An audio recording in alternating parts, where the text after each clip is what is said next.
magaalada Hargeysa waxaa maanta si ballaaran loogu soo dhaweeyay suldaanka guud ee beelaha dega koonfurta Hargeysa iyo gobolka Hawd Suldaan Cabdiraxmaan Suldaan Maxamed Suldaan Faarax waxaa madarka Hargeysa suldaanka ku soo dhaweeyay mas'uuliyiin kala duwan oo iskugu jira xildhibaano wasiiro taliyayaal ciidan iyo madax dhaqameed suldaanka ayaa sanadihii ugu dambeeyay waxa uu ku maqnaa waxbarasho heer jaamacadeed ah taasi oo uu soo gabagabeeyay kadib soo dhaweynta suldaanka guud oo halkaasi hadallo kooban ka jeediyay ayaa waxa uu mahad celiyay shacabkii soo dhaweeyay waxaana halkaasi uga duceeyay dalka iyo dadkaba bismillaahir rahmaanir rahiim alxamdulilaahi rabbil caalamiin wasalaatu wasalaamu calaa ashrafil anbiyaa wal mursaliin sayyidina wa nabiyina muhammadin wa calaa aalihi wa sahbihi wasallam assalaamu calaykum waraxmatullaahi wabarakaatuh ilaahay subxaanahu wa tacaala ayaa mahad oo dhan u sugnaatay nabad qab nagu keenay intaa kadib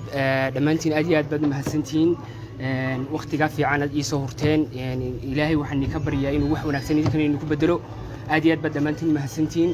ilaahayna subxaanahu wa tacaala waxaan ka baryaa inuu dambi dhaafo waalidiinteena u dambi dhaafo innagana inoo dambi dhaafo inteena dhimatay u naxariisto intii naga dhimatay u naxariisto inta xanuunsanaysana caafimaad siiyo muraadkeena ilaahay khayr ha inoogu dhammaystiro muraadkeena ilaahay khayr ha inoogu dhammaystiro abaaraha iyo sicir bararka ilaahay naga soo jabiyo abaaraha iyo sicir bararka ilaahay naga soo jabiyo nabadda ilaahay inoo ilaaliyo nabadda ilaahay inoo ilaaliyo fidnada ilaahay dhexdeena ha ka ilaaliyo fidnada ilaahay dhexdeena ha ka ilaaliyo fidnada ilaahay dhexdeena ha ka ilaaliyo fidnada ilaahay dhexdeena ha ka ilaaliyo qulubteena Allah isku soo dhaweeyo qulubteena Allah isku soo dhaweeyo khilaafka dhexdeena ka jira Allah isfahan inoogu bedelo khilaafka dhexdeena ka jira Allah isfahan inoogu bedelo kuwa isku qabsooma Allah inaga yeelo kuwa isku qabsooma Allah inaga yeelo kuwa isoo gal Allah inaga yeelo kuwa isoo gal Allah inaga yeelo ilaahay baa mahad leh. Assalaamu calaykum waraxmatullaahi wabarakaatuh.